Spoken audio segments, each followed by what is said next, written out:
लखनऊ में समाजवादी पार्टी के दफ्तर के बाहर एक महिला ने मिट्टी का तेल डालकर आत्मदाह की कोशिश की और ये घटना उस वक्त हुई जब अखिलेश यादव पार्टी दफ्तर से बाहर निकल रहे थे। इसी दौरान वहां अपने पति के साथ मौजूद महिला ने आत्मदाह की कोशिश की। महिला अपने आप को आग लगा पाती उससे पहले ही वहां मौजूद पुलिस वालों ने तेजी दिखाते हुए महिला को पकड़ लिया और पति के साथ उसे थाने ले गई। उन्नाव की रहने वाली महिला और उसके पति का आरोप है कि 50 दिन पहले समाजवादी पार्टी के एक पूर्व मंत्री के बेटे ने उनकी बेटी को अगवा कर लिया, जिसका अब तक कोई पता नहीं लग पाया है। पीड़ित परिवार का यह भी आरोप है कि उन्होंने इस मामले में पुलिस में शिकायत भी की, लेकिन अब तक कोई कार्रवाई नहीं की गई है। मामला सुर्खियों में आने के बाद उन्नाव पुलिस ने आरोपी को हिरासत में लेकर पूछताछ किए जाने और लड़की की तलाश में 2 टीमें लगाए जाने का दावा किया। मेरी लड़की 50 दिन हुआ रजोल सिंह ने उठा लिया था। तब से कोई पता नहीं चल रहा है। ये कहता है कि आज मिल जाएगी, कल मिल जाएगी, ऐसे हमसे सहारा देता है। 1 महीने तक उसके हमने हाथ पैर जोड़े कि मेरी लड़की दे दो भैया, तो कह रहा कल आ जाएगी, परसों आ जाएगी, शांति से घर में बैठो। फिर हमने FIR कराने गए, वहाँ कोई लिख ही नहीं गई FIR। हम यहीं लखनऊ आए तब मेरी FIR लिखी गई। उसके बाद में इंस्पेक्टर दरोगा से चार्ज ले लिया गया, फिर CO साहब के हाथ में किया गया है। आज 20 दिन हो गए CO साहब के हाथ में केस लिए हुए। वो टाइम पे टाइम मांग रहा है, 1 हफ्ते का टाइम दे दो, 2 हफ्ते का टाइम दे दो। जितना हमने पुलिस प्रशासन को पैसा खिलाया है, तुम दो तब तुम्हारी लड़की देंगे, ऐसे बोल रहा है। रजोल सिंह उर्फ अरुण सिंह सनाब फतेह बहादुर सिंह पूर्व मंत्री का लड़का है और उन्होंने हमारी लड़की को अगवा कर लिया है। आज 50 दिन हो गए, हमारी लड़की को कोई नहीं खोजबीन हो रही है। SP साहब के पास गया हूँ 5 बार, CO साहब के पास गया 5-6 बार, DM साहब के पास 3-4 बार गया, ग्राम प्रधान से कहा, विधायक पंकज गुप्ता से कहा 3-4 बार, लेकिन कोई अधिकारी हमारी सुनवाई नहीं कर रहा है। CO साहब रजोल सिंह को बुलाते हैं और रजोल सिंह 1 हफ्ते का टाइम लेके छोड़ दिया जाता है। एक 22 वर्षीय युवती के अपहरण के संबंध में अभियोग पंजीकृत किया गया है। इस मामले में संदेही आरोपी को हिरासत में लेकर के पूछताछ की जा रही है। अपहृता की सकुशल बरामदगी हेतु 2 टीमें लगाई गई हैं। और लखनऊ में आत्मदाह की कोशिश पर बीजेपी नेता संबित पात्रा ने अखिलेश को ट्वीट करते हुए घेर लिया। संबित पात्रा ने लिखा कि समाजवाद का समाज के प्रति असंवेदनशीलता तो देखिए। समाजवादी पार्टी नेता के पुत्र रजोल सिंह ने बेटी को बंधक बनाया हुआ है। न्याय के लिए मां जब सपा कार्यालय के बाहर अखिलेश जी से मिलने आई तो अखिलेश जी ने पीड़ित की मां से मिलने के बजाय उन्हें घसीटकर हटवा दिया। समाजवाद का यही न्याय मॉडल है। वहीं बीजेपी के इन आरोपों पर समाजवादी पार्टी ने भी पलटवार किया और दावा किया कि वीडियो में दिख रही महिला को पुलिस ने पकड़ा था, न कि समाजवादी पार्टी के कार्यकर्ताओं ने। उन्हें हमारे इतनी बड़ी लिस्ट में केवल कुछ नाम दिख रहे हैं और जो वीडियो समाजवादी पार्टी कार्यालय के बाहर का है तो पुलिस पकड़ रही है। पुलिस माननीय अखिलेश यादव जी की नहीं है। आपको कार्रवाई करने के लिए किसने रोका है? आप आरोप ऐसा लगा रहे हैं, लग रहा है कि आप विपक्ष में हैं, समाजवादी पार्टी सरकार में है। अरे महाराज भूलिए नहीं, 5 साल से आप सरकार में थे और जो भी बेटियां योगी जी के पास मदद मांगने आई, या तो उन्होंने आत्महत्या किया है या आत्महत्या का प्रयास किया है। दरिंदों को बचाने का काम सिर्फ योगी आदित्यनाथ ने किया है। यूपी के सीतापुर में समाजवादी पार्टी के कार्यकर्ताओं ने पूर्व मंत्री रामहेत भारती को टिकट दिए जाने का विरोध करते हुए पुतला फूका। रामहेत भारती कुछ दिनों पहले ही बीजेपी छोड़कर समाजवादी पार्टी में आए थे, लेकिन समाजवादी पार्टी के कार्यकर्ता उनके विरोध में उतर आए और सीतापुर के पार्टी कार्यालय पर जमा हो गए। इसके बाद समाजवादी पार्टी के कार्यकर्ताओं ने रामहेत भारती का पुतला फूंका और जमकर नारेबाजी की। रामहेत भारती हरगांव विधानसभा सीट से 3 बार विधायक रहे हैं और कुछ दिनों पहले ही वो स्वामी प्रसाद मौर्य के साथ समाजवादी पार्टी में शामिल हुए। तो यूपी के चुनाव में एनडीए ने अपना पहला मुस्लिम उम्मीदवार मैदान में उतारा। बीजेपी की सहयोगी पार्टी अपना दल एस ने रामपुर की स्वार सीट से हैदर अली को टिकट दिया। इस सीट पर पिछली बार समाजवादी पार्टी ने आजम खान के बेटे अब्दुल्ला आजम को टिकट दिया था और इस बार भी वही हुआ और तय हो गया कि रामपुर की स्वार सीट पर हैदर अली खान और अब्दुल्ला आजम की सीधी टक्कर होगी। रामपुर के शाही परिवार के वंशज हैदर अली खान यूपी में एनडीए के पहले मुस्लिम उम्मीदवार हैं। टिकट मिलने के बाद उनका हौसला 7वें आसमान पर दिखा और वो अब्दुल्ला आजम पर जमकर बरसे। अब्दुल्ला आजम कोई हुआ है, क्या है अब्दुल्ला आजम?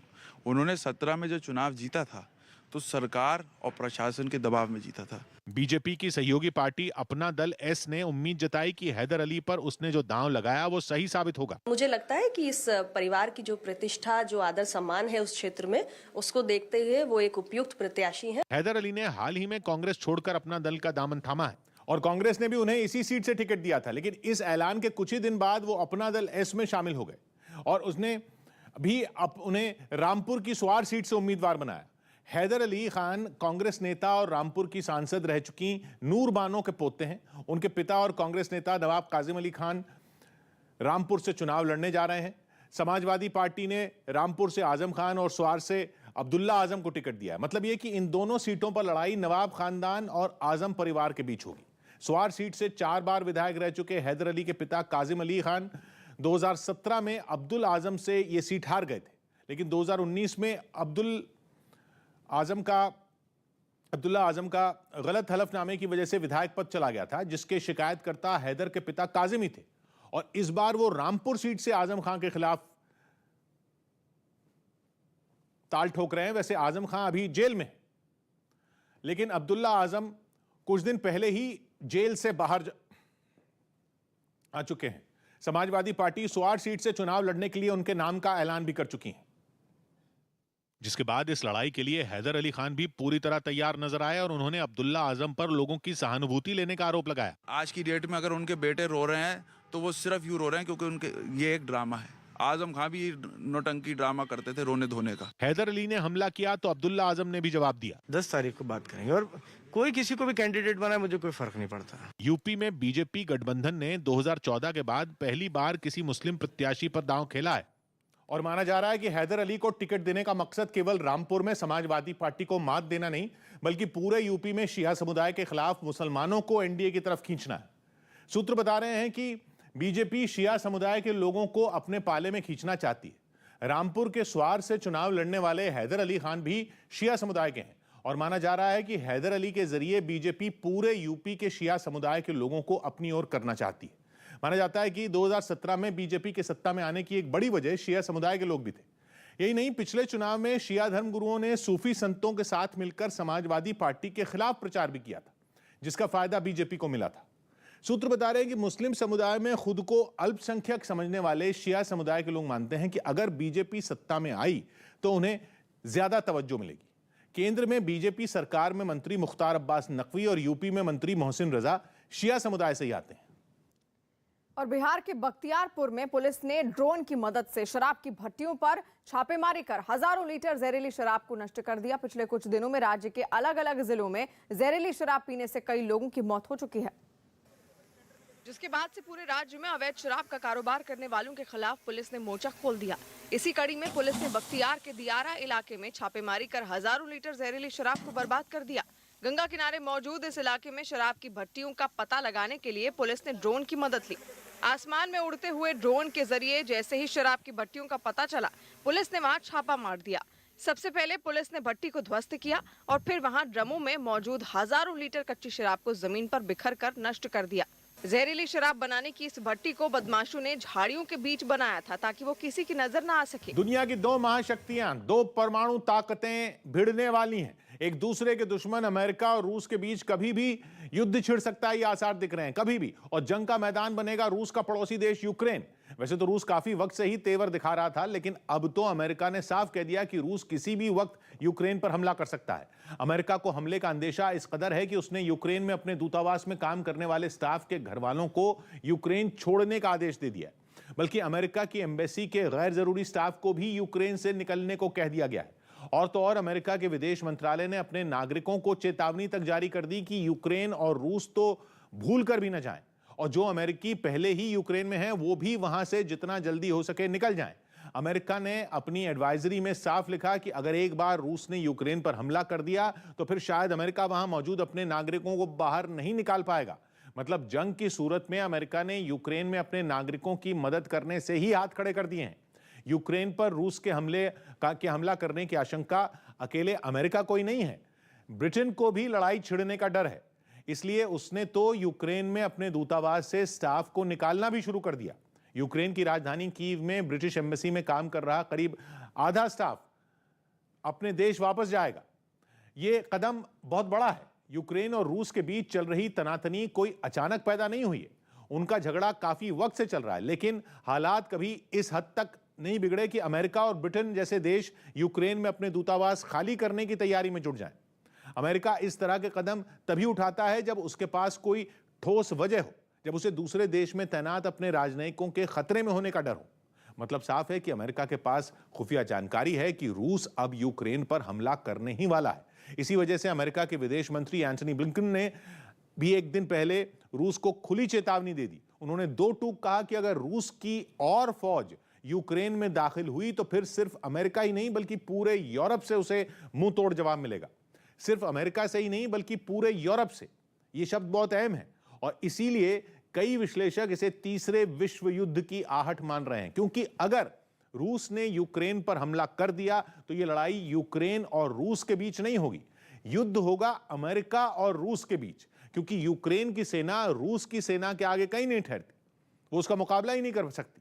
इसलिए यूक्रेन का साथ देने के लिए अमेरिका इस लड़ाई में कूद जाएगा और जंग सीधे तौर पर अमेरिका और रूस के बीच होगी, जो कि यूक्रेन के नाम पर अपनी वो पुरानी दुश्मनी निकालेंगे जो दूसरे विश्व युद्ध से चली आ रही है।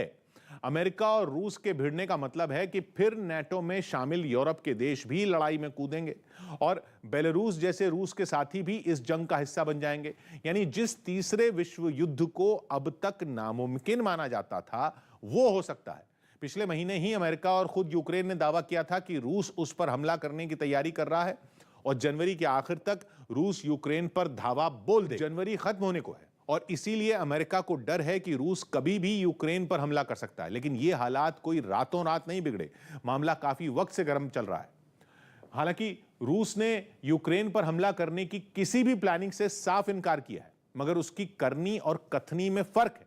लगभग 2 महीनों से उसने यूक्रेन से लगने वाली अपनी सीमा पर अपने करीब 1 लाख सैनिक तैनात किए हुए हैं और पिछले साल की शुरुआत में भी उसने यूक्रेन के बॉर्डर पर अपनी फौज खड़ी कर दी थी। सिर्फ इतना ही नहीं, रूस इससे पहले भी यूक्रेन पर हमला कर चुका है।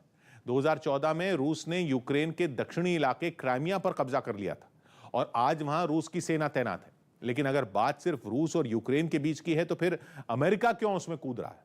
यूक्रेन जैसे एक आम देश के पीछे 2 महाशक्तियों में क्यों ठन गई?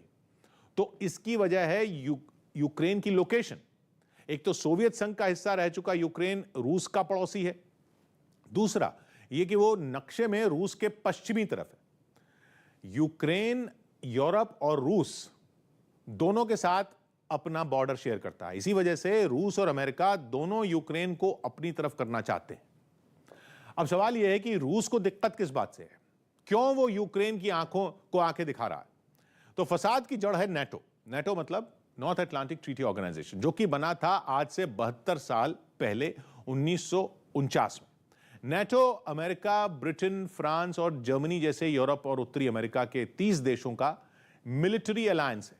नाटो बनाया गया था दूसरे विश्व युद्ध के बाद सोवियत संघ से निपटने के लिए, इसलिए रूस नाटो को अपने लिए खतरा मानता है। लेकिन उसका पड़ोसी यूक्रेन वो नाटो का सदस्य बनना चाहता है। रूस से उसका 36 का आंकड़ा चल रहा है। ऐसे में यूक्रेन अमेरिका का साथ पकड़ना चाहता है ताकि रूस उसकी तरफ आंख उठाकर भी न देखे। ऊपर से अमेरिका पहले ही यूक्रेन के साथ खड़ा है और उसे हथियारों के साथ सैन्य मदद भी दे रहा है। रूस चाहता है कि अमेरिका से वादा करे, उसे यह वादा करे कि यूक्रेन नाटो का हिस्सा नहीं बनेगा। उसको यह गारंटी चाहिए, क्योंकि अगर यूक्रेन नाटो में शामिल हो गया तो अमेरिका, ब्रिटेन और नाटो के दूसरे सदस्य देशों की सेनाओं की यूक्रेन में तैनाती का रास्ता साफ हो जाएगा। और रूस पहले ही पश्चिम में अपने पड़ोस में नाटो के सदस्य देशों से घिरा हुआ है। उसके पड़ोस में नॉर्वे, एस्टोनिया, लातविया, पोलैंड और लिथुआनिया भी नाटो में शामिल हैं। अब अगर यूक्रेन भी नाटो से जुड़ गया तो अमेरिका की सेना रूस के पड़ोस तक आ जाएगी और रूस अपने पश्चिमी फ्रंटियर पर बुरी तरह घिर जाएगा। शरद पवार को कोरोना हो गया। एनसीपी नेता शरद पवार की कोरोना रिपोर्ट पॉजिटिव आई। इसके बाद प्रधानमंत्री मोदी ने भी फोन कर उनकी सेहत का हाल जाना। दिल्ली के डिप्टी सीएम मनीष सिसोदिया ने पंजाब के मजीठा में घर घर जाकर पार्टी प्रत्याशियों के समर्थन में वोट मांगे। उत्तराखंड सरकार ने कोरोना पाबंदी 31 जनवरी तक बढ़ा दी। इस दौरान स्कूल और कॉलेज बंद रहेंगे, लेकिन ऑनलाइन क्लास चलती रहेंगी। पंजाब कांग्रेस के अध्यक्ष नवजोत सिंह सिद्धू ने आम आदमी पार्टी की ओर से सीएम पद की उम्मीदवारी के लिए कराई गई रायशुमारी पर सवाल उठाए और उनके इस कैंपेन को फर्जी करार दिया। मास्टर है फेक न्यूज क्रिएट करने दा। सिद्धू के इस आरोप को आम आदमी पार्टी के नेता राघव चड्ढा ने बेबुनियाद बताया कि नवजोत सिंह सिद्धू साहब जो कि एक ड्रामा क्वीन है पंजाब पॉलिटिक्स, जिन्हें कोई सीरियसली नहीं लेता है। पंजाब के पटियाला के ऐतिहासिक शक्तिपीठ काली मंदिर में सोमवार को बेअदबी की कोशिश के आरोप में एक आदमी को पुलिस ने गिरफ्तार कर लिया। दावा है कि आरोपी दोपहर 2:30 के आसपास करीब अचानक से काली माता की मूर्ति के पास पहुंच गया और बेअदबी करने की कोशिश करने लगा, लेकिन उससे पहले ही पुजारी और आसपास के लोगों ने उसे पकड़ लिया और पुलिस के हवाले कर दिया। हालांकि कोई अनहोनी घटना न हो इसकी वजह से पुलिस ने आदमी की पहचान जाहिर नहीं की है। आरोपी पर कई धाराओं में केस दर्ज कर लिया गया है। वहीं सीएम चन्नी से लेकर केजरीवाल तक कई राजनीतिक दलों के नेताओं ने इस घटना की निंदा की और पंजाब विधानसभा चुनाव से पहले इसे सांप्रदायिक नफरत फैलाने की साजिश बताया। चेक करने की लोड़ भी है कि है सारा कुछ बंदा साडे मैनू हले कोई नहीं पता, हले मैं उन्हें जाके मिलना भी कौन है की ना है, जाके वेरीफाई कर दे। हाल तो मैं अंदर जाके देख के वीडियोग्राफी देखा सारा वो देख के मैं जाके कर। तत्व हैं जो पंजाब में हों चाहे वो हमारे हिंदुस्तान में कहीं भी ऐसे लोग हों, ये जो पूजनीय जगह है, जो काली माता जी की जो जगह है, हम लोगों ने भी बहुत दर्शन किए हैं उनके, बड़ा नमन किया है उनको। ये जो बातें, ये ऐसी हरकतें, ऐसे जो बैड एलिमेंट्स हैं जो हमें डिस्टर्ब करना चाहते हैं, जो लोग ऐसी बने, इनकी कड़े शब्दों में निंदा करते हैं। और मैं पुलिस और मैं अपने माननीय मुख्यमंत्री जी से भी बेनती करूंगा, सख्त सख्त ये कार्रवाई होनी चाहिए और ऐसा भी कभी किसी भी मजहब के लिए ऐसी बात करने वालों को बख्शा नहीं जाना चाहिए। और दिल्ली के मुख्यमंत्री अरविंद केजरीवाल ने बेअदबी मामले की निंदा की और ट्वीट किया कि पंजाब का माहौल बिगाड़ने की साजिशें जारी हैं। पटियाला के श्री काली माता मंदिर में बेअदबी की कोशिश बहुत निंदनीय है। आरोपी को सख्त सजा दी जाए। कुछ दिन पहले हरमंदिर साहिब में बेअदबी की कोशिश की गई थी। बेअदबी की घटनाओं के पीछे साजिश करने वालों का चेहरा बेनकाब कर सख्त सजा दी जाए। वहीं आम आदमी पार्टी के पंजाब प्रभारी राघव चड्ढा ने ट्वीट किया कि पटियाला के प्रसिद्ध श्री काली माता मंदिर में हुई बेअदबी की घटना बेहद दुखदाई है। एक के बाद एक पंजाब में सभी धर्मों की बेअदबी की कोशिश की जा रही है। कुछ ताकतें चाहती हैं कि पंजाब का आपसी प्यार और भाईचारा खराब हो। उम्मीद करते हैं असल दोषियों को सख्त से सख्त सजा दी जाए। यूपी के संभल जिले की चंदौसी विधानसभा सीट से टिकट नहीं मिलने पर समाजवादी पार्टी के नेता सतीश प्रेमी के समर्थक भावुक हो गए। पार्टी ने सतीश प्रेमी की जगह विमलेश कुमारी को अपना उम्मीदवार बनाया है, जिससे सतीश प्रेमी और उनके समर्थकों को झटका लगा। टिकट नहीं मिलने की खबर मिलते ही बड़ी संख्या में उनके समर्थक अपने नेता के आवास पर इकट्ठा हो गए और नारेबाजी करने लगे। इन समर्थकों में कुछ तो अपने नेता को देखकर भावुक हो गए और फूट फूट कर रोने लगे। समर्थकों को भावुक देख सतीश प्रेमी ने फौरन उनको ढांढस बंधाया। न्यूज 18 से बातचीत में सतीश प्रेमी ने पार्टी के मुखिया अखिलेश यादव के करीबियों पर उनका टिकट काटने का आरोप लगाया। हर कार्यकर्ता का पार्टी से टिकट लेना उसका अधिकार होता है। मुझे भी उम्मीद थी अपने मुखिया से। सतीश प्रेमी ने पार्टी नेतृत्व से अपने फैसले पर फिर से विचार करने की अपील की ताकि वहां से पार्टी की जीत सुनिश्चित की जा सके। और दिल्ली में आज बीजेपी की केंद्रीय चुनाव समिति की अहम बैठक होगी और इस बैठक में यूपी में 5वें, 6ठे और 7वें चरण के 200 से ज्यादा उम्मीदवारों के नाम पर मुहर लगेगी। साथ ही मणिपुर और पंजाब के बचे हुए उम्मीदवार भी फाइनल हो जाएंगे। बताया जा रहा है कि आज होने वाली सीईसी की बैठक में ही बीजेपी के सहयोगी दल निषाद पार्टी और अपना दल को दी जाने वाली सीटों का भी ऐलान हो सकता है। सीईसी की बैठक में जेपी नड्डा, अमित शाह, धर्मेंद्र प्रधान और योगी आदित्यनाथ शामिल होंगे, जबकि पीएम मोदी भी बैठक में शामिल हो सकते हैं। इससे पहले सोमवार को भी बीजेपी की कोर ग्रुप की कई घंटों तक चली बैठक में उम्मीदवारों के नाम पर लंबा मंथन चला था। उत्तर प्रदेश के मुजफ्फरनगर में कलेक्ट्रेट के बाहर उस वक्त अफरा तफरी मच गई जब मीरापुर विधानसभा सीट से आम आदमी पार्टी के उम्मीदवार जोगिंदर सिंह ने उनका नामांकन खारिज होने पर आत्मदाह की कोशिश की। उनका आरोप है कि कुछ अफसरों ने फॉर्म में कमियां निकालकर उनके नामांकन का जानबूझकर उसको रद्द कर दिया और यह बात उन्हें नागवार गुजरी, जिसके बाद उन्होंने वहां खड़ी एक मोटरसाइकिल में लटके थैले से तेल की बोतल निकाल ली और खुद पर तेल डालकर खुदकुशी की कोशिश की, जिन्हें वहां मौजूद पुलिस वालों ने ऐसा करने से रोका। जोगिंदर सिंह ने प्रशासन पर तानाशाही रवैया अपनाने का आरोप लगाया। सब कुछ कानून से भी नहीं चलता है। अधिकारी इसलिए बनाया जाता है कि वो अपने विवेक का भी इस्तेमाल करें। जोगिंदर सिंह के हाथ से तेल की वो बोतल छीनने में पुलिस कर्मियों के पसीने छूट गए। उन्होंने किसी तरह उन्हें शांत कराया। बिहार के बेतिया में कुछ बच्चों से मारपीट करने और हथियार दिखाने के मामले में नीतीश सरकार में पर्यटन मंत्री रामनारायण प्रसाद के बेटे नीरज कुमार समेत 7 लोगों के खिलाफ केस दर्ज कर लिया गया।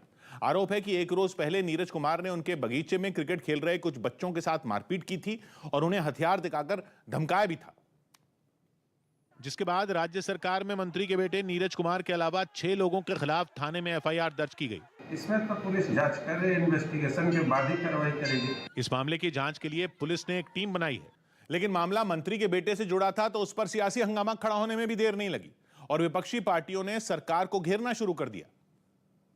आरजेडी ने तो नीरज कुमार पर दर्ज हुए केस को महज दिखावा करार दिया। क्या कार्रवाई होती है इस पर नजर है, अभी तक सिर्फ खाना पूर्ति की जा रही है। वहीं जन अधिकार पार्टी के नेता पप्पू यादव ने भी बिहार सरकार में मंत्री को उनके बेटे के बहाने घेर लिया। नारायण शाह जी, आपको अभी तक में बेटा को घर से निकाल देना चाहिए था। चौतरफा हमले होने लगे तो जेडीयू ने साफ कर दिया कि अगर पर्यटन मंत्री के बेटे की गलती मिली तो उसे बख्शा नहीं जाएगा। नीतीश कुमार जी की कार्यशैली है, अपराध करिएगा जेल जाइएगा। सरकार के भरोसे के बाद पुलिस इस मामले की जांच में जुटी है। छत्तीसगढ़ के दुर्ग में बजरंग दल के कार्यकर्ताओं ने अपने नेता रतन यादव पर एफआईआर दर्ज करने के विरोध में सड़क पर हंगामा किया, जिसके बाद पुलिस को उन पर लाठीचार्ज करना पड़ा। और रतन यादव राज्य में बजरंग दल के प्रमुख हैं और कुछ रोज पहले सड़क पर चौड़ीकरण पर हुए विवाद में के बाद पुलिस ने उनके खिलाफ केस दर्ज कर लिया था। और इसी के विरोध में बजरंग दल और विश्व हिंदू परिषद के कार्यकर्ताओं ने सड़क पर जाम लगा दिया। इसके बाद पुलिस को हालात संभालने के लिए उन पर लाठीचार्ज करना पड़ा। इससे पहले एफआईआर वापस लेने की मांग करते हुए बजरंग दल के लोगों ने थाने का घेराव किया और यही नहीं, विरोध दर्ज कराने के लिए वो लोग थाने के सामने ही सड़क पर धरने पर बैठ गए। इसके बाद पुलिस के अधिकारियों ने उन्हें समझाने की कोशिश की, लेकिन वो लोग सड़क से उठने को तैयार ही नहीं हुए। इस दौरान उन लोगों ने पुलिस और प्रशासन के खिलाफ नारे भी लगाए। काफी देर तक सड़क पर उन्हें मनाने की कोशिश चलती रही, लेकिन जब हालात हाथ से निकलने लगे तो पुलिस ने उन्हें जबरदस्ती वहां से खदेड़ना शुरू कर दिया। रोड को जाम कर दिया गया था, उस पर से पुलिस ने उनको बलपूर्वक गिरफ्तार किया है। पुलिस की इस कार्रवाई से नाराज प्रदर्शन में शामिल कुछ उनसे उलझ गए, लेकिन लाठी चला रहे जवानों के आगे उनकी एक न चली। बाद में पुलिस ने सड़क पर बवाल कर रहे कई लोगों को गिरफ्तार कर लिया। शर्जील इमाम पर देशद्रोह का केस चलेगा। कोर्ट ने शर्जील इमाम पर राष्ट्रद्रोह का केस दर्ज करने के आदेश दिए। शर्जील पर अलीगढ़ मुस्लिम यूनिवर्सिटी और दिल्ली के जामिया इलाके में भड़काऊ भाषण देने का आरोप था। कांग्रेस ने उत्तर प्रदेश विधानसभा चुनाव के लिए अपने स्टार प्रचारकों की एक सूची जारी कर दी। इसमें सोनिया, राहुल और प्रियंका गांधी के अलावा गुलाम नबी आजाद, कन्हैया कुमार और आरपीएन सिंह का नाम भी शामिल है। दिल्ली पुलिस ने ऑनलाइन धोखाधड़ी के आरोप में राजस्थान और झारखंड से 4 आरोपियों को गिरफ्तार कर लिया। पंजाब के मोगा में एक्टर सोनू सूद ने अपने चाहने वालों का स्वागत किया। वहां 2 लोग, जिनमें एक हरियाणा के हिसार से और दूसरा उत्तर प्रदेश के मुरादाबाद से, सोनू सूद से मिलने पहुंचे। वो भी मोगा के बस स्टैंड से उनके घर तक लेटे लेटे, जिन्हें सोनू सूद अपने घर के अंदर ले गए और खाना खिलाया। मुंबई भी मैं गया सी, 21 किलोमीटर तक मैं भी लेट के गया सीगा। सोनू सूद ने भरोसा दिया कि वो आगे भी इसी तरह लोगों की मदद करते रहेंगे। ਜਦੋਂ ਮੈਂ ਇਹਨਾਂ ਲੋਕਾਂ ਨੂੰ ਮਿਲਦਾ ਹਾਂ ਤੇ ਮੈਨੂੰ ਇਹ ਲੱਗਦਾ ਦੇਖ ਕੇ ਕਿ ਇਹਨਾਂ ਦੇ ਦੁੱਖ ਦੂਰ ਹੋਣੇ ਚਾਹੀਦੇ। कांग्रेस ने उत्तराखंड विधानसभा चुनाव के लिए 11 उम्मीदवारों की लिस्ट जारी की है और इस लिस्ट में पूर्व मुख्यमंत्री हरीश रावत और हाल ही में कांग्रेस में शामिल हुए हरक सिंह रावत की बहू अनुकृति गुसाई रावत का नाम भी शामिल है। इस लिस्ट के आते ही ये साफ हो गया कि टिकट की लड़ाई में हरीश रावत पर हरक सिंह रावत भारी पड़े हैं और हरीश रावत की नाराजगी के बावजूद कांग्रेस आलाकमान ने हरीश रावत की एक नहीं सुनी। हरक की बहू अनुकृति को लैंसडाउन से टिकट दिया गया है, जबकि हरीश रावत रामनगर से चुनाव लड़ेंगे। बीजेपी से हाल ही में निकाले जाने के बाद हरक सिंह रावत की कांग्रेस में वापसी हुई है। हरक सिंह रावत और उनकी बहू 21 जनवरी को कांग्रेस में शामिल हो गए थे। 11 उम्मीदवारों की सूची के साथ ही कांग्रेस उत्तराखंड में अब तक 64 उम्मीदवारों की घोषणा कर चुकी है और अब उसे 6 और सीटों पर उम्मीदवार घोषित करने हैं। उत्तराखंड में सभी 70 सीटों पर 14 फरवरी को वोट डाले जाएंगे और इस चुनाव में सत्तारूढ़ बीजेपी का मुकाबला कांग्रेस और आम आदमी पार्टी से है। उत्तराखंड विधानसभा चुनाव से पहले कांग्रेस नेता सीएम हरीश रावत और प्रदेश के कार्यकारी अध्यक्ष रणजीत सिंह रावत के बीच रामनगर सीट को लेकर ठन गई। इससे जुड़ी 2 ऑडियो क्लिप बीजेपी नेता तेजिंदर पाल सिंह बग्गा ने सोशल मीडिया पर जारी की, जिनमें एक ऑडियो क्लिप में हरीश रावत एक कार्यकर्ता से रामनगर सीट से खुद के चुनाव लड़ने पर उसका मन टटोलते सुनाई दिए। लेकिन इस सवाल के जवाब में उस कार्यकर्ता ने इस सीट से रणजीत सिंह रावत की दावेदारी पर जोर दिया। पार्टी चुनाव लड़ने की बात कर रही है, तो मुझसे पूछा इन्होंने, मैंने कहा भाई मैं रामनगर से लड़ सकता हूँ, क्या करूँ सर? यहाँ से तो रणजीत रावत जी हैं। इस ऑडियो क्लिप को जारी करने के साथ ही बीजेपी नेता तेजिंदर पाल सिंह बग्गा ने अपने ट्वीट में हरीश रावत पर कटाक्ष किया। मगर इन वायरल ऑडियो क्लिप पर जब मीडिया ने रणजीत सिंह रावत से सवाल किया तो उन्होंने भी रामनगर सीट से अपनी दावेदारी के संकेत दिए। पार्टी में हूँ, आवेदन कर रखा है, मेरे से कहा गया तैयारी करो। खबर है कि कांग्रेस हाईकमान हरीश रावत को चुनाव लड़ाने के पक्ष में है और इसके लिए 2 विकल्पों रामनगर और सल्ट सीट पर विचार चल रहा है। बीजेपी का दामन थामने वाली यूपी की रायबरेली सदर सीट से कांग्रेस विधायक अदिति सिंह के पति अंगद सिंह को टिकट न देने की मांग पार्टी में तेज हो गई। अंगद सिंह अभी पंजाब की नवाशहर सीट से कांग्रेस के विधायक हैं, लेकिन उनकी पत्नी अदिति सिंह के बीजेपी में जाने से पार्टी के कुछ नेता नाराज बताए जा रहे हैं, जिनमें महिला कांग्रेस के अध्यक्ष नेटा डिसूजा भी शामिल हैं। न्यूज 18 से बातचीत में नेटा डिसूजा ने अदिति सिंह को मौका परस्त बताया और इशारों में उन्होंने उनके पति को भी घेर लिया। अगर आप मुझे पूछे तो ऐसे लोगों को तो पार्टी से दूर ही रखना चाहिए। कांग्रेस ने कुछ दिन पहले पंजाब के 86 उम्मीदवारों की लिस्ट जारी की थी। उम्मीद थी कि इस लिस्ट में अंगद सिंह को टिकट मिल जाएगा, मगर इस सूची में उनका नाम नहीं आया। इसके बाद से चर्चा है कि नवाशहर सीट को लेकर पेच फंसा हुआ है। पंजाब में एक बार फिर पाकिस्तान की एंट्री हो गई है। पाकिस्तान की ये एंट्री पूर्व सीएम कैप्टन अमरिंदर सिंह के एक बयान से हुई है। कैप्टन अमरिंदर ने सिद्धू पर बड़ा हमला बोलते हुए आरोप लगाया कि सिद्धू को उनकी कैबिनेट में शामिल करने के लिए पाकिस्तान से सिफारिश आई थी। कैप्टन अमरिंदर सिंह के मुताबिक सिद्धू को पंजाब सरकार में मंत्री पद पर बिठाने के लिए पाकिस्तान से लॉबिंग की जा रही थी। कैप्टन अमरिंदर सिंह के इस बयान के बाद पंजाब में सियासी घमासान तेज हो गया है। चुनाव आयोग अपनी तरफ से इस पर एफआईआर दर्ज करे, गुलाम मुस्तफा को गिरफ्तार करे, क्योंकि गुलाम मुस्तफा ने एफआईआर दर्ज करने के बाद में जो अपनी प्रतिक्रिया मीडिया के सामने दी है, तो उन्होंने कहा है कि इस तरह की एफआईआर चुनाव में दर्ज होती रहती है, इनको कौन पूछता है। जिस तरह से पंजाब जैसे सेंसिटिव प्रदेश में, जिसने दशकों तक आतंकवाद की, अलगाववाद की तपिश झेली है, वहां इस तरह के समाज को तोड़ने वाले बयान देकर के जो कुकृत्य उन्होंने किया है, निश्चित रूप से इसकी सजा उनको मिलनी चाहिए, ताकि पंजाब में फ्री एंड फेयर इलेक्शन कराया जा सके। और सिद्धू पर कैप्टन के आरोपों पर आम आदमी पार्टी ने भी बड़ा हमला बोला। राघव चड्ढा ने इस मुद्दे पर कांग्रेस के साथ कैप्टन को भी घेर लिया। देखिए, अब ये तो कैप्टन साहब बता सकते हैं। मैं बस इतना कहना चाहता हूं कि नवजोत सिंह सिद्धू साहब पाकिस्तान के प्रधानमंत्री को तो बड़ी पार्लियामेंट्री लैंग्वेज में उनको बड़े आदर सत्कार के साथ उनका नाम लेते हैं, और आज दिल्ली के लोकतांत्रिक ढंग से चुने हुए मुख्यमंत्री को जिस भाषा का इस्तेमाल करते हुए उन्होंने बुलाया, उनके बारे में बात कही, ये बड़े गंभीर सवाल खड़े करता है। मैं बस इतना ही कहना चाहता हूं। असल में कैप्टन अमरिंदर दिल्ली में थे जब उनके और बीजेपी के बीच सीटों के बंटवारे से जुड़ा ऐलान हुआ।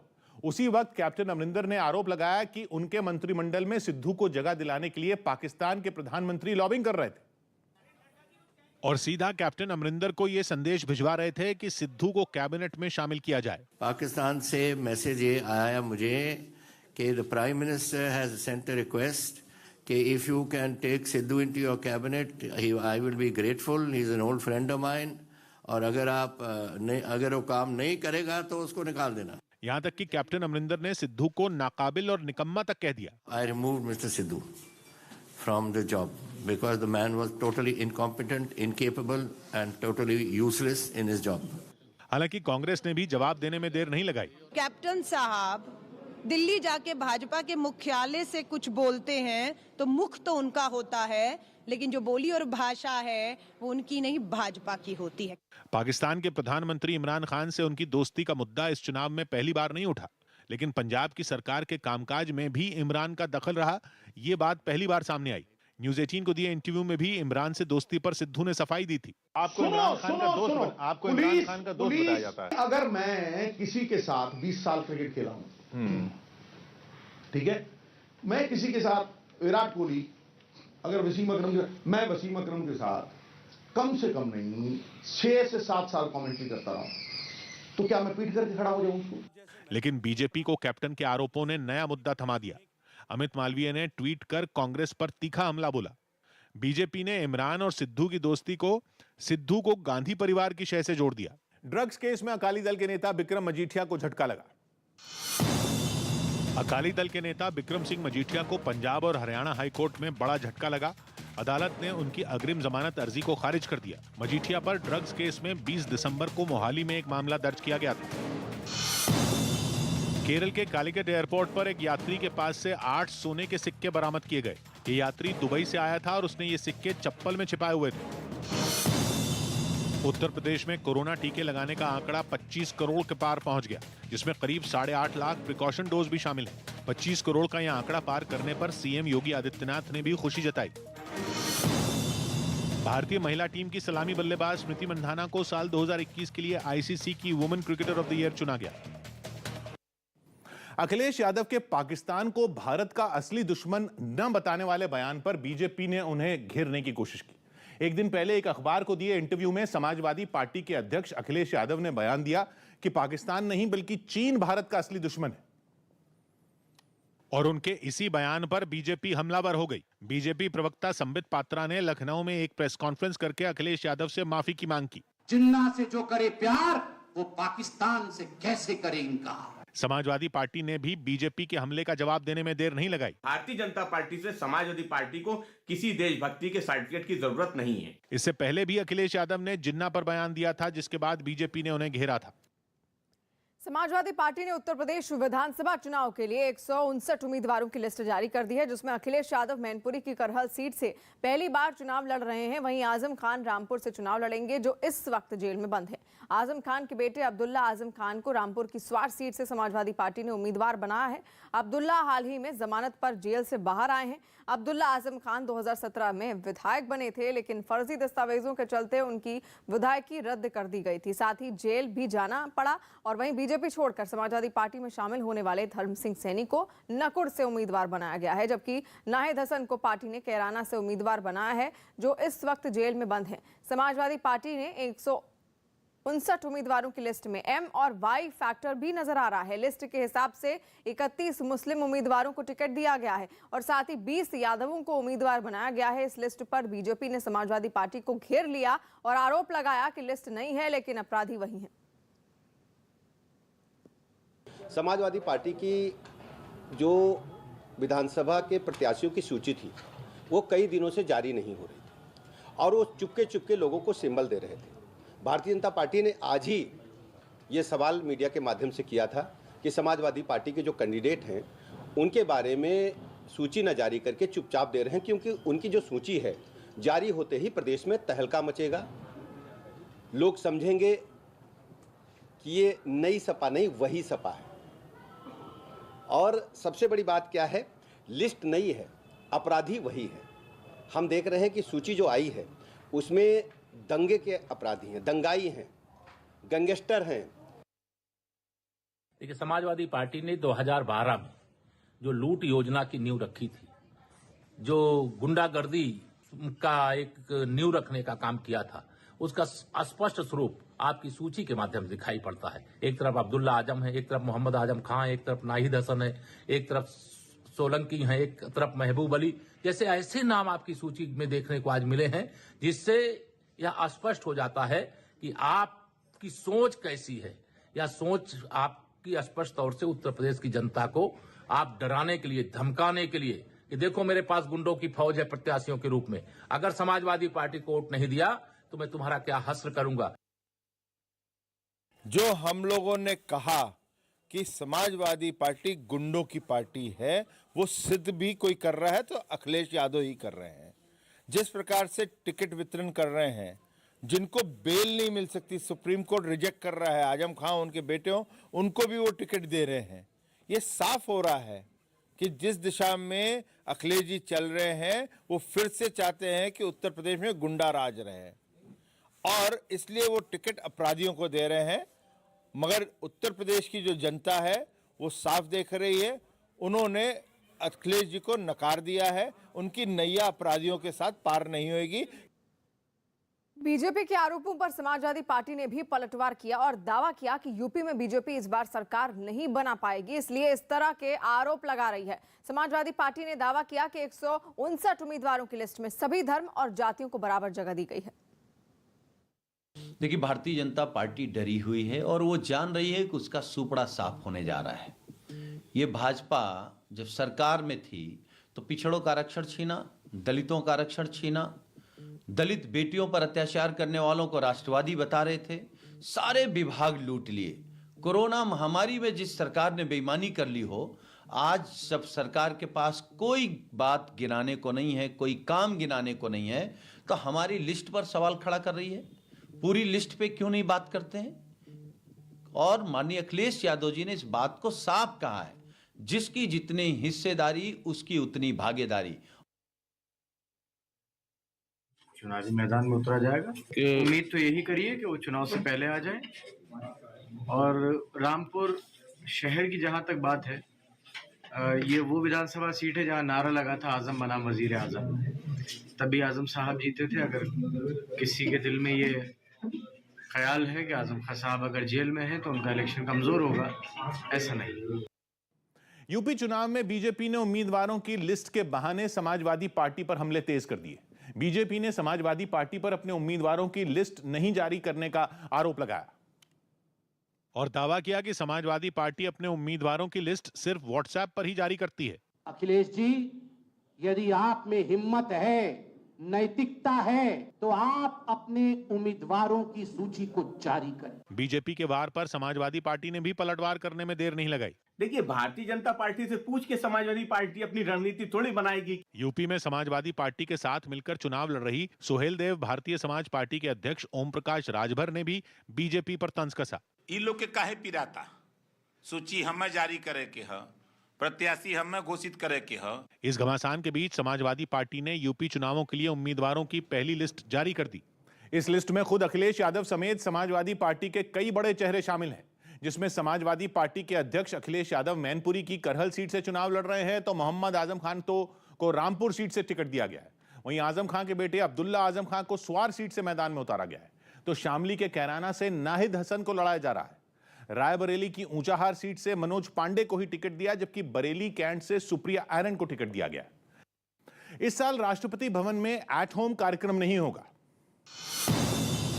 गणतंत्र दिवस के मौके पर राष्ट्रपति भवन में होने वाला एट होम कार्यक्रम कोरोना संकट की वजह से रद्द कर दिया गया। एट होम कार्यक्रम हर साल गणतंत्र दिवस और स्वतंत्रता दिवस के मौके पर होता है। इसमें उपराष्ट्रपति और प्रधानमंत्री के अलावा कई हस्तियों को बुलाया जाता है। कर्नाटक सरकार ने कोरोना संकट की वजह से लगाए गए वीकेंड कर्फ्यू को हटाने का फैसला लिया। भारतीय महिला हॉकी टीम ने एशिया कप टूर्नामेंट से हटने का फैसला लिया। मैच से ठीक पहले टीम की कई खिलाड़ियों की कोरोना रिपोर्ट पॉजिटिव आई, जिसके बाद भारतीय टीम ने टूर्नामेंट से अपना नाम वापस ले लिया। दीपिका पादुकोण और सिद्धांत चतुर्वेदी की फिल्म गहराइयां का गाना डूबे जारी कर दिया गया।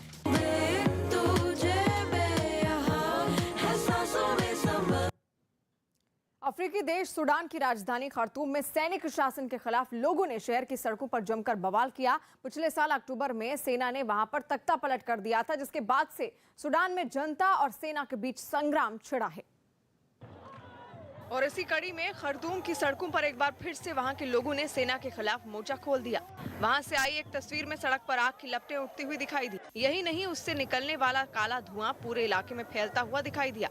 इसी तरह की दूसरी तस्वीर में कुछ लोग सड़क को जाम करने के लिए लोहे का एक बड़ा खंभा लाते नजर आए। इस बवाल से पहले सैनिक शासन के खिलाफ वहां के लोगों ने एक रैली निकाली, जिसमें हजारों की संख्या में लोग शामिल हुए। रैली में शामिल कई लोग हाथों में अपने देश का झंडा लिए नजर आए, तो वहीं कुछ ताली बजाते हुए सेना का विरोध करते दिखे। रैली में शामिल कुछ लोग ड्रम बजाकर अपनी आवाज बुलंद करते हुए दिखाई दिए। इस रैली में महिलाओं ने भी बढ़ चढ़ कर हिस्सा लिया। यूएई की राजधानी अबू धाबी में बड़े विनाश को टाल दिया गया। ये बात खुद यूएई के रक्षा मंत्रालय ने बताई कि 2 मिसाइल उनकी तरफ पहुंचने वाली थी, जब उनके एयर डिफेंस सिस्टम को इस हवाई हमले की भनक लग गई और एयर डिफेंस सिस्टम के इंटरसेप्टर ने अबू धाबी की तरफ पहुंच रही मिसाइलों को नष्ट कर दिया। हवा में ही 2 बैलिस्टिक मिसाइलें नष्ट कर दी गईं। सोशल मीडिया पर इससे जुड़े कुछ वीडियो भी आए, जिनमें अबू धाबी के आसमान में एक रोशनी ऊपर से नीचे की तरफ आती दिखाई दी। दावा यह है कि ये नष्ट की गई मिसाइलों के कुछ टुकड़े हैं जो अबू धाबी में गिरे। हालांकि इन टुकड़ों से कोई नुकसान नहीं हुआ। माना जा रहा है कि अगर अबू धाबी पर ये दोनों बैलिस्टिक मिसाइलें एयर डिफेंस सिस्टम को चकमा देने में कामयाब हो जाती तो बड़े पैमाने पर तबाही हो सकती थी। हालांकि अभी तक किसी ने हमले की जिम्मेदारी नहीं ली है, लेकिन माना जा रहा है कि हमले के पीछे हूथी विद्रोही हो सकते हैं। यूपी के सीएम योगी आदित्यनाथ के ऑफिस की तरफ से बीएसपी अध्यक्ष मायावती पर पलटवार किया गया। एक दिन पहले मायावती ने ट्वीट करके योगी आदित्यनाथ के मठ को बंगला बताया था, जिस पर पलटवार करते हुए यूपी के सीएम ऑफिस की तरफ से एक ट्वीट किया गया। इस ट्वीट में मायावती पर निशाना साधते हुए दावा किया गया कि जब वो मुख्यमंत्री थीं तो उन्होंने सरकारी सुविधाओं को गलत इस्तेमाल किया था। इससे एक दिन पहले मायावती ने ट्वीट के जरिए योगी आदित्यनाथ पर हमला बोला और गोरखपुर में बने मठ को बड़ा बंगला बता दिया था। ये आरोप उन्होंने अपनी सरकार का कामकाज गिनाते हुए लगाया था। और कैमरून में खेले जा रहे Africa cup of Nations football tournament के दौरान बड़ा हादसा हो गया। कैमरून और कोमोरोस के मैच के दौरान भगदड़ मचने से 6 लोगों की मौत हो गई, जबकि 40 लोग बुरी तरह से घायल हो गए। दावा है कि स्टेडियम में क्षमता से अधिक 50,000 लोग फुटबॉल मैच देखने पहुंच गए। तभी एक गेट टूटने की खबर से अचानक भगदड़ मच गई और लोग स्टेडियम से बाहर भागने लगे। हालांकि घटना के बावजूद मैच का आयोजन किया गया। फिलहाल घटना की जांच के लिए आदेश दे दिए गए हैं। तस्वीरें भी आप देख रहे हैं, कैमरून की ये तस्वीरें हैं। दरअसल यहाँ पर लोग फुटबॉल मैच देखने आए थे, लेकिन जो स्टेडियम था उसमें कई सारे लोग, क्षमता से ज्यादा लोग भरे हुए थे, जिसकी वजह से अचानक अफवाह फैलती है कि गेट टूट गया, जिसके बाद भगदड़ का माहौल वहां पर देखने को मिलता है।